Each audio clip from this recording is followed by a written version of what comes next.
One. Greetings, Schulz Sheep Farm followers.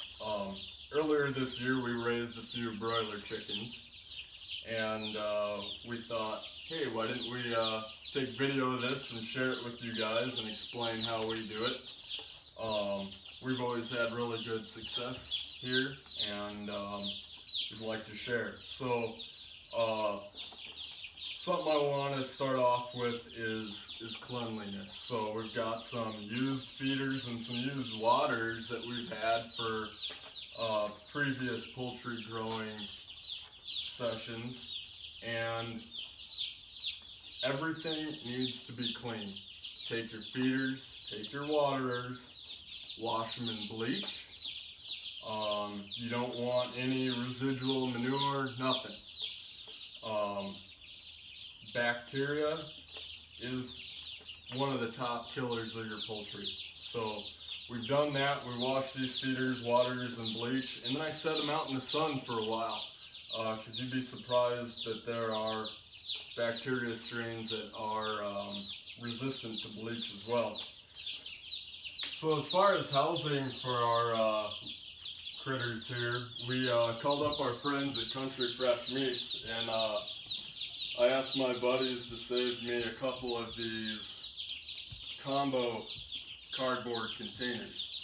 And previously these were lined with plastic and they had pork trim or beef trim in them. But the reason I like these is, one, they're clean, but two, they're circular. So an issue in raising poultry is that they'll find a corner and pile on top of each other and they can smother themselves. So if you come over here and look in, you can see it's a mostly round container. Never had poultry in it before. We have fresh, clean bedding in here. We have our heating light with a red bulb in there. Red bulbs are supposed to reduce pecking or poultry cannibalization. So this is going to be their house for a couple weeks. We're going to put 30 Cornish rock cross chicks in one, and then we've got 8 bronze turkeys that we're going to put in the other.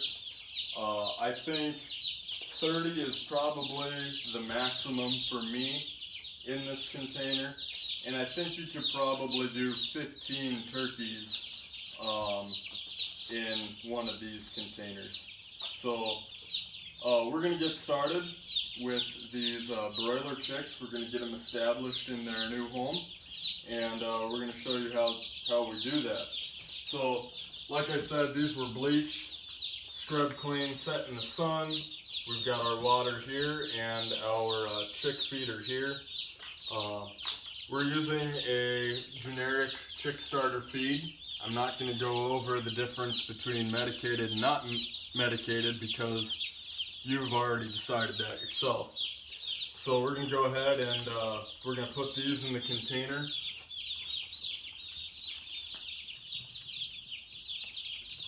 Now when I set my feeder and my water in the container, I like to set them so that the chicks have the opportunity to eat and drink underneath the light or away from the light. So I'm going to place them in an orientation where they can have access to warmth or cool off, because they're going to decide what temperature is best for them.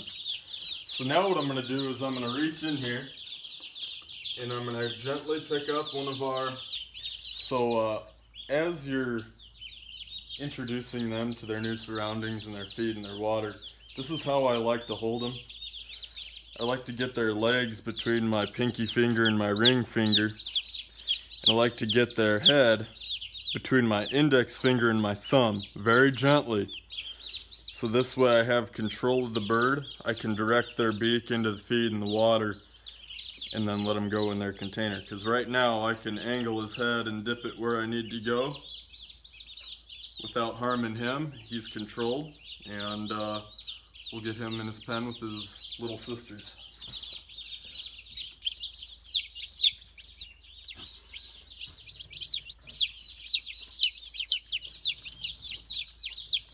So now we're going to get going with our bronze turkeys, and we're going to do the same thing for them, in that we're going to set their water and feed so that they have access to it directly under and out of their warming lamp.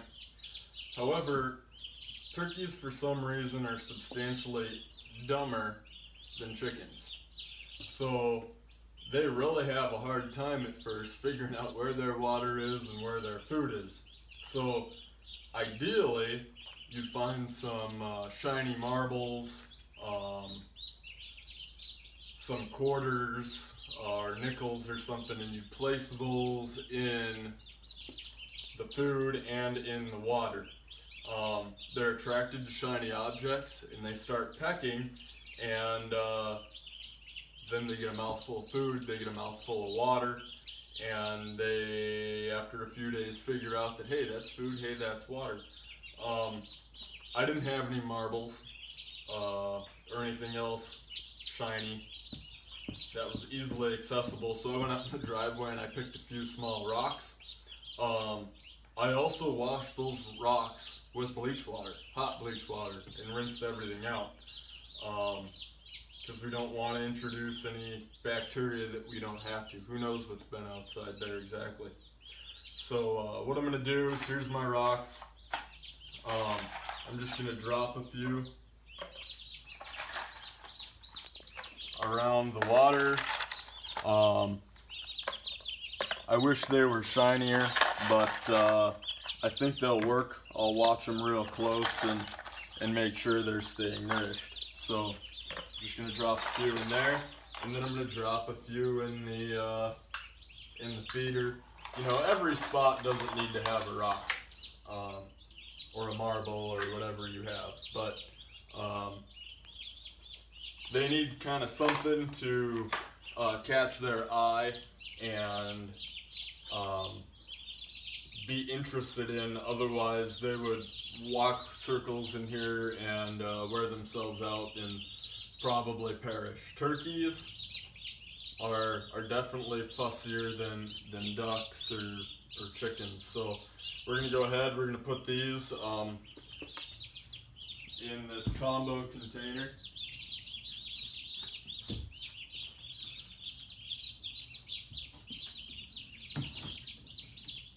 And now we're going to introduce them to their home for a couple.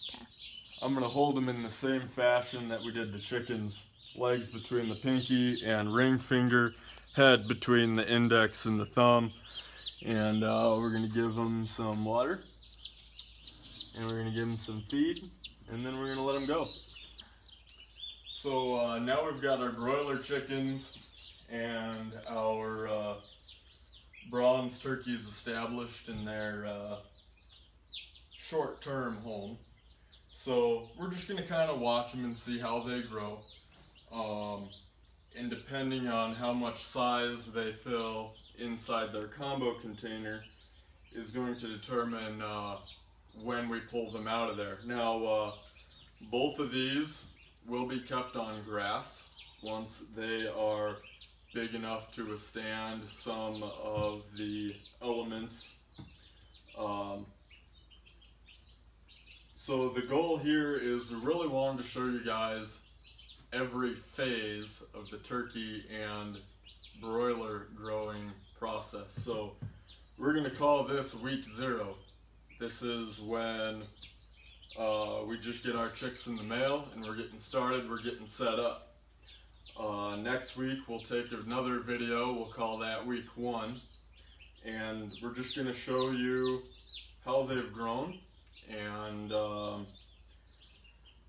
we'll share some things that maybe we'll have learned along the way, and we're going to go all the way through butchering and packaging, so you'll be able to see how to do that at home as well.